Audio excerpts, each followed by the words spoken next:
द्वारका नाम की नगरी, द्वारका में जाकर के भगवान ने अपना घर बनाया, वही भगवान बड़े प्रेम से रहने लगे। एक बार क्या हुआ, भगवान की एक परम भक्तनी थी, नाम था रुक्मिणी।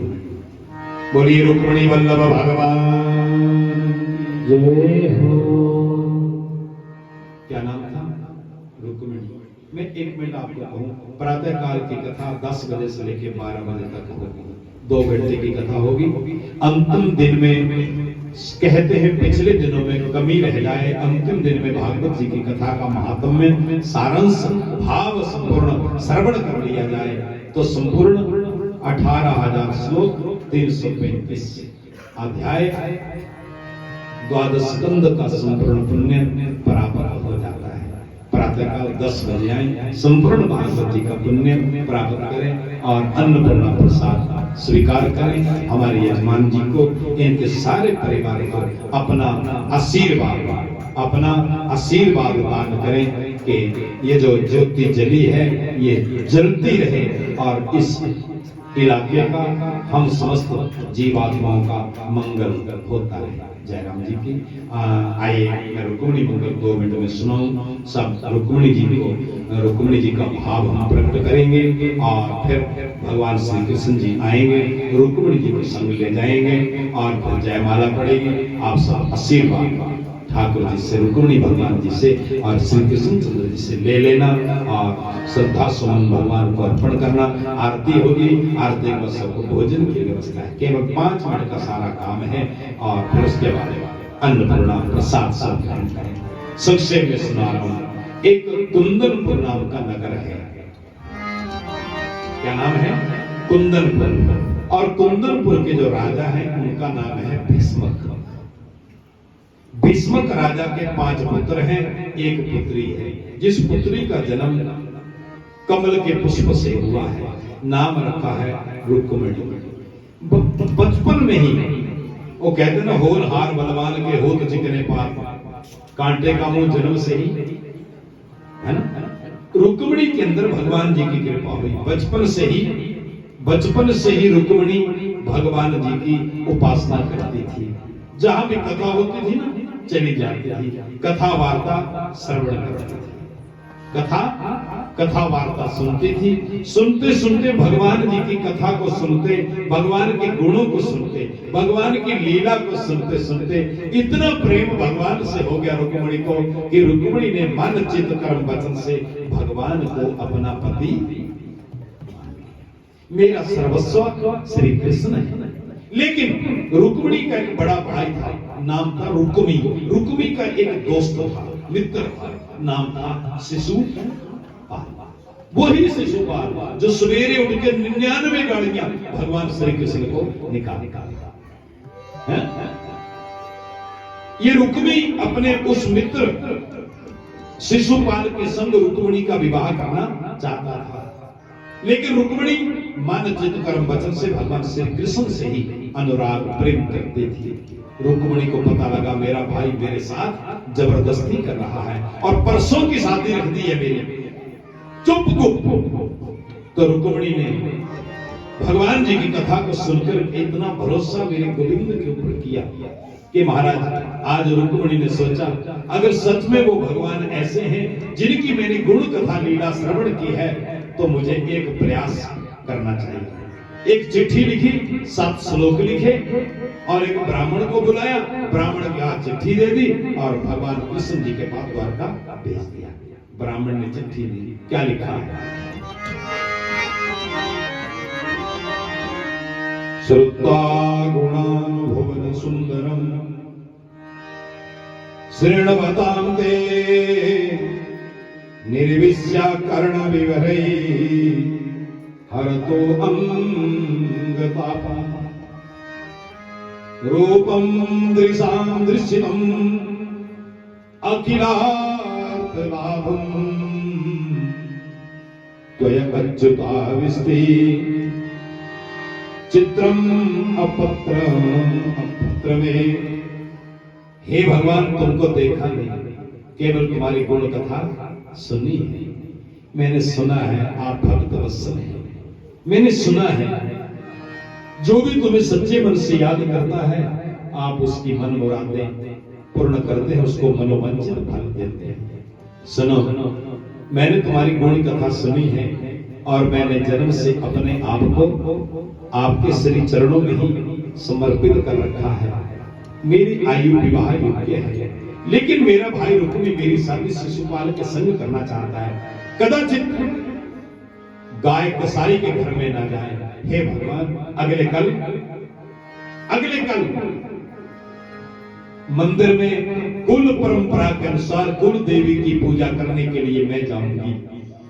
परसों मेरे भाई ने गुप्त तरीके से मेरा विवाह संस्कार निश्चित कर दिया है, इसलिए आपसे निवेदन है, अगर सच में आप भक्त वत्सल हैं, मनोवंचित फल भक्तों को देने वाले हैं, तो अगले कल मंदिर में आकर के मुझे प्राप्त कर लेना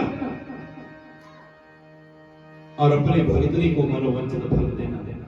अगर आप ये चाहें कि मैं कसाई के घर जाऊं तो सुन लो प्रभु, अगर मैं कसाई के घर में पहुंच गई, आज के बाद तुम्हारी गुण लीला तुम्हारी कथा सुनने कोई नहीं आएगा।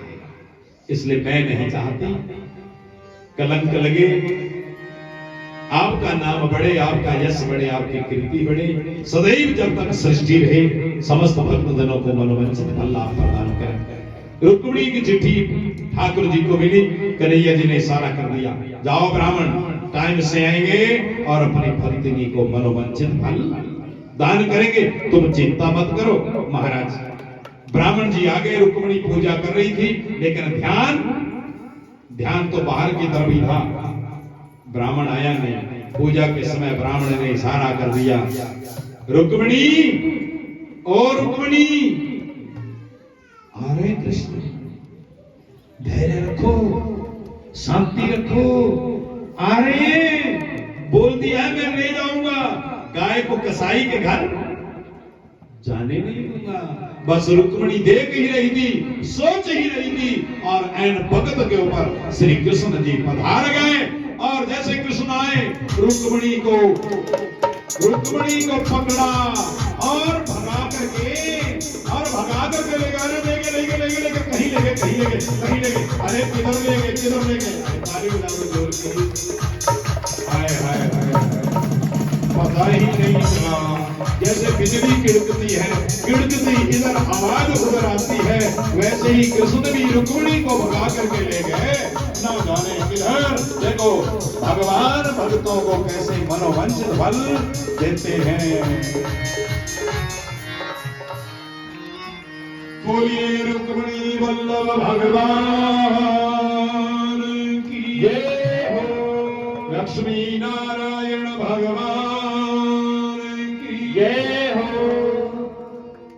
अरे बड़े दूर ले गए होंगे कृष्ण जी, पता ही नहीं चला। डॉक्टर जी आपने तो नहीं देखा, पता नहीं चला, नहीं लगाना पता कब भगवान ले गए, कब जयमाला पहना दी, कोई पता ही नहीं चला जी। और विशाल सेना जो रुक्मी ने लगाई थी उसको तो पता ही नहीं चला। जाइए जरा पूजा कर लीजिए रुक्मिणी जी की, भगवान श्री कृष्ण जी की आशीर्वाद ले लीजिए, प्रणाम कर लीजिए। बस इतनी प्रार्थना, और बाकी भी सब 2 मिनट के लिए खड़े हो जाएं। आज की कथा का बड़ा आशीर्वाद आप सबको मिले, सुख सौभाग्य मिले। आइए 2 पंक्तियों एक भजन गाऊं और साथ में उतनी देर आप रुक्मिणी और भगवान जी से अपना आशीर्वाद सब बड़े प्रेम से ले लेवे, और उसके बाद फिर आरती।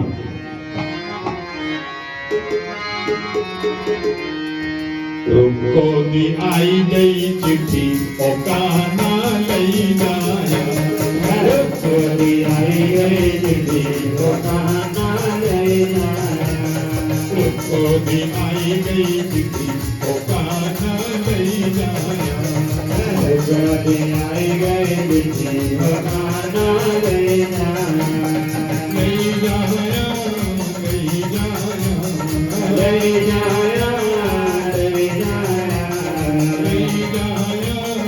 लई जाया, लई जाया, लई जाया, लई जाया, अड़कुटी को काना लई जाया, लई जाया, अड़कुटी को गाना ले जाया रुको जी आई गई चिट्ठी वो गाना गई जाया रुको जी आई गई चिट्ठी वो गाना ले जाया चुनरी ले आया पावे साड़ी ले आया चुनरी ले आया पावे साड़ी ले आया चुनरी ले आया पावे साड़ी ले आया चुनरी ले आया पावे साड़ी ले आया खुशी और गाना गई जाया ले आया खुशी वो गाना ले जाया रुको जी आई गई चिट्ठी वो गाना गई जाया रुको जी आई गई चिट्ठी वो गाना ले जाया दिल्ली ले आया पावे केसर ले आया दिल्ली में आया पावे केसर ले आया दिल्ली ले आया पावे केसर ले आया दिल्ली में आया पावे केसर ले आया राधे ले जाया खुशी वो गाना गई जाया ले आया मुझे गाना ले जाया रुको जी आई गई चिट्ठी वो गाना गई जाया रुको जी आई गई